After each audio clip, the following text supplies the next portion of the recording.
I want to start by asking Governor Pritzker a few questions. Governor, you have said that actions that bring all branches of government to stand in respect of one another underpin the guardrails of democracy. Is it your assessment that this administration's actions reflect the commitment to stand in respect of all branches of government or honor the guardrails of our democracy? Thank you very much, Congresswoman. It's good to see you. This administration has ignored court orders. This administration has ignored the laws that have been passed by the Congress.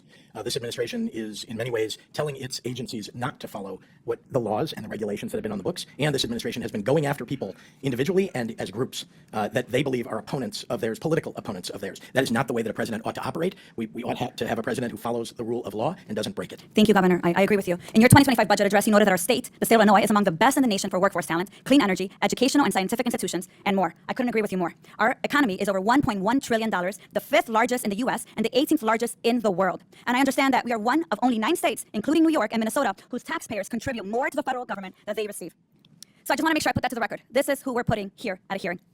Governor, earlier this year, you noted that the authoritarian playbook is laid bare here. They point to a group of people who don't look like you, and then they tell you to blame them for your problems. Governor Pritzker, do you believe that the Trump administration is using the authoritarian playbook, particularly as it relates to immigrant communities across the country?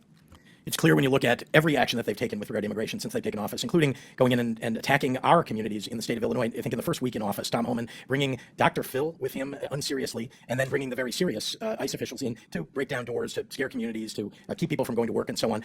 It is clear that they are targeting communities of people who don't look like them and going after people that they think are opponents of theirs, or including United States senators, Governor. Including, thank you, and Alex Padilla. And by the way, I want to say to all of you on both sides, but particularly those on the Republican side, that I cannot believe the disrespect that was shown to a United States senator who was thrown down, handcuffed, and not allowed to ask a question of our Secretary of Homeland Security, Kristi Noem. That seems completely irrational. Governor, I agree with you, and because I have a limited time, I actually want to show the footage because I think what you're saying has to be seen here. I'm going to ask now that we play a clip of Senator Padilla being wrongfully arrested while we're in this hearing. Go ahead and play it.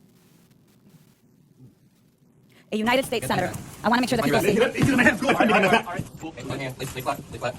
Other hand, sir. Other hand. There's no recording loud out here. There's no recording loud out here for FBI rights. They don't want you recording so that you don't see how they violate due process repeatedly. I want to make sure that you see that footage. This is a United States senator asking a question of Secretary Noem, and in return, he is pulled from the press conference, shoved down to the floor, slammed to the ground, with handcuffs, arrested for doing his job of oversight. So let me go ahead and make sure that I say this clear, because I serve in Homeland Security, and I can tell you for a fact, they are weaponizing the government and the military against U.S. citizens to exert control and suppress dissent. I call that authoritarianism. We've seen it before. Here's the point. Terror. That's what they're doing here. This hearing is a witch hunt against the governors that run successful cities, and we need to call it what it is. What we need here right now is Secretary Noem answering questions and oversight on why the hell she thinks that what happened to the senator is acceptable. With that, I yield back. Get a yield back. Hopefully you'll get to see the beginning of that tape when he approached the podium where the secretary was. To ask a question, Mr. Chairman. On the